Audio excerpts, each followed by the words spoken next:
Hello everyone, welcome back to my YouTube channel. My name is FPL Elma. We're going to be going through my Game Week 8 team selection. And of course, we have read from the title, you're going to be using the wildcard ahead of Game Week 8.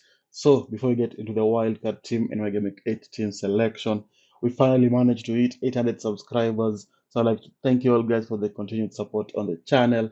And now the goal is to hit 900 subscribers. So if you're new around here or you're a regular viewer and not yet subscribed, make sure you hit that sub button. Make sure you leave a like and make sure you hit that bell. Don't miss any content going up on the channel. Not wasting any much time. Let's get straight into it. So first, I'm going to start off with my Game Week 7 team review. We had Sanchez in goal with 2 points, Richard and Van de Ven all blanking 2 points respectively. Gabriel picking up a clean sheet and I think 3 bonus points for 9 points there. And then we had Saka scoring a penalty for 8 points and I think 2 bonus points. And Semenyo, who stole the show in Game Week 7 with 2 goals and an assist for 18 points. Kudus 12 points to assist. Then we had Doku and who did not start unfortunately. The Pep Roulette striking again. And then we had Reinders with 3 points, and then we had Haaland who scored to get 16 points because he was the captain. Joao Pedro blanking again for 2 points on the bench. Dubravka 2 points. Diouf, Esteve, and Gui 3-1-1 respectively as well. So he managed to score 76 points and with a -4 because it took a -4 to bring in Gabriel and Saka, and all over and overall it was a positive return. So I'm very happy with that -4 and a green arrow from 3.5 to 2.0 million. So we'd absolutely take that as well. So now let's look at how the wildcard is shaping up ahead of Game Week 8. So I've gone for Nick Pope in goal. The reason I've gone for him, just I like the Newcastle fixtures coming up. They play Brighton, Fulham, West Ham, and Brentford in their next 4 fixtures. There's a high chance for clean sheet potential in those fixtures. So that's why I'm going to be having Nick Pope in goal. And then we have Dubravka next to him. So I'm going for him, just a cheap option, 4 million, playing goalkeeper. And as well, I'm going to be using my bench boost in Game Week 9. And he has a good fixture in Game Week 9. They're going to be playing Wolves. There's a high chance for a clean sheet in that fixture as well. So I think that's the best duo I could have come up with. Then to the defense, we have Richards against Bournemouth. That's a cheap way into that Crystal Palace defense since they've been very good defensively and good DEFCON points as well. And they also have very good fixtures coming up because they're playing Bournemouth, Arsenal, Brentford, Brighton, and Wolves in their next 5. So I think it's a decent option to go for him. The likes of Munoz, of course, better players, better points return. Munoz, Lacroix, and Gay, all a bit expensive at the moment, but at 4.5 million, if you want that Bournemouth, Crystal Palace defense, I think Richard is the guy. Then you have Trufe against Crystal Palace. Crystal Palace in Game Week 8. But I've gone for him. Just, I think Senesi, who's in my other consideration, as you can see, I think he's just a bit too expensive at the moment. Kudos to those who jumped on him earlier on because now he's 5 million, and I think that's a bit too expensive for a defender. But so that's why I've just gone for Trufe in there at 4.5 million, cheap alternative into that Bournemouth defense. He's not been awful for Bournemouth, but of course you don't want Senesi in there. But Trufe still shows that attacking prowess, so that's why I've gone for him in there. Then we have Rodon from Leeds, just a cheap option at 4 million, and of course the bench boost in mind. They play West Ham in Game Week 9, so I think it's a very decent chance for not necessarily a clean sheet, but mostly just some bonus points and some DEFCON points. Then we've gone for Gabriel and Timber from Arsenal. I just think it's only right to have double Arsenal defense, the best defensive team in the league. They don't look like they're going to concede a lot of goals this season. And also, the aerial threat from Gabriel and Timber is very high. And also, Timber is starting to look like he can offer some attacking returns. Of course, he's the one who got the penalty against West Ham in Game Week 7. So I think he's booming up the pitch a lot more compared to last season. That's why I've gone for him as well. Of course, there's the likes of Calafiori who offers a lot more going forward.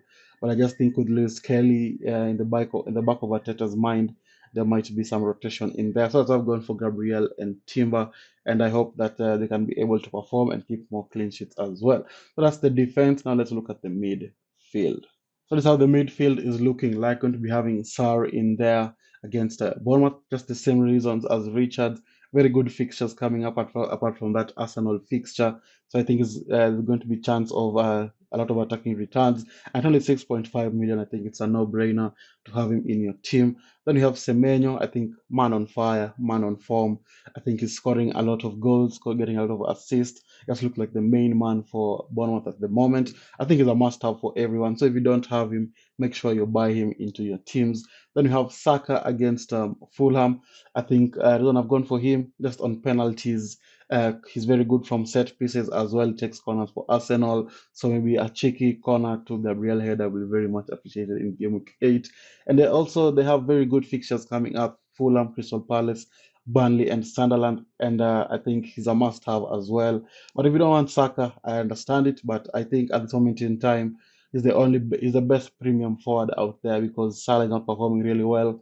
Palmer is injured, and Bruno Fernandes, I just stay away from him. So I think Saka is the best options at that premium range. That's why I'd go for him as well. Then we have Caicedo. I think he's just a cheap beast. He gets out of DEFCON points, and then but the main question for me that I have with Caicedo is, will he deliver this kind of points every time? I know he scored a goal against Liverpool, and a few weeks back he also scored another goal. But I'm not so sure if he's going to be able to perform again like that. Maybe is it like a case of Zubimendi, where he just scores a few here and there and gets the DEFCON points. So that's something I'm thinking about at the moment. But for now, he's going to be in there, and I hope that he's going to continue delivering points. And at the end of the day, he's only 5.8 million or 5.7 million. So it's just a cheap option to have in there. Then finishing off the midfield, we're going to be having Paqueta. I'm going to be playing Brentford in game week 8. I don't know, I'm looking at Paqueta just because of the bench boost in game week 9. But in overall, West Ham have very good fixtures coming up. Of course, new manager, so there's high chance for going to for some of their players. They play Brentford, Leeds, Newcastle, and Burnley in their next four fixtures. Of course, the Newcastle fixture a little bit tough, but those other fixtures, I think they're very winnable fixtures, and I hope that Paqueta will be in the at the forefront of delivering for West Ham in those fixtures. And my other consideration was Anthony Gordon, but I decided to go for another Newcastle player in that attacking line. So I'm going to discuss in a few minutes. But I think Gordon is also a very decent option. Very good fixtures for Newcastle coming up, and they've proven that they can be able to perform. Gordon has been looking sharp. He also scored for England. He's going to be in form coming back into the Premier League. So that's just a consideration. But at the end, I think I just like the midfield that I have, and I want to go for three attackers compared to having two attackers. So that's the midfield. Looks pretty solid. Now let's look at the forward line. This is how the forward line is going to be looking like. Going to be having Haaland in there against Everton. I think he's a must-have in everyone's FPL teams. He's been absolutely ripping up the Premier League into pieces. He's got 9 goals, 1 assist in the first 7 games in the Prem. I think he's a must-have. Make sure you get him into your team if you don't have him yet.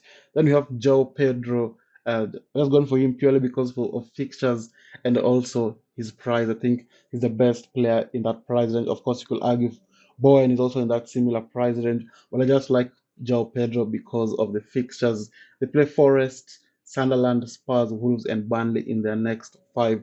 So I think it's only right to go for him in there, and I hope that he's going to be able to perform. Then finishing off the team, you're going to be having Voltemed in there. That's why I've said I can't go for Anthony Gordon because I just prefer having Voltemed in there.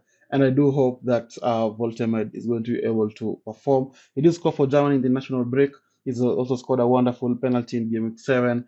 I hope he's the main man for penalties, but Gordon was not on the pitch. So it's going to be interesting to see how that's going to play out in the next coming game weeks if they get a penalty and both of them are on the pitch. But I think that happened in the Champions League and Gordon was on pens.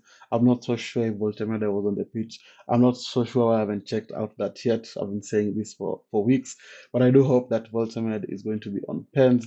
And then my other consideration is Bowen. I think I just like Bowen. Very good fixtures. It was a toss up between João Pedro and Bowen, and I decided to go for João Pedro instead. But Bowen is also a very, very decent pick. So this is my wildcard team so far before the deadline. I think it looks pretty solid. Maybe I might make a few tweaks here and there. Maybe, but we'll have to see before the deadline. So if you want to see my final team, make sure you check out my Instagram and TikTok. Links are down in the description. So now let's look at how I'm going to be lining up for Game Week 8. So as we go through my Game Week 8 team selection, I'm going to line for Game Week 8. I do apologize for the background noise. I've tried my best possible to try and minimize the noise. I'm recording this during the day, and I live in a I live in a very busy street in the streets of Nairobi, so I do apologize for any background noise.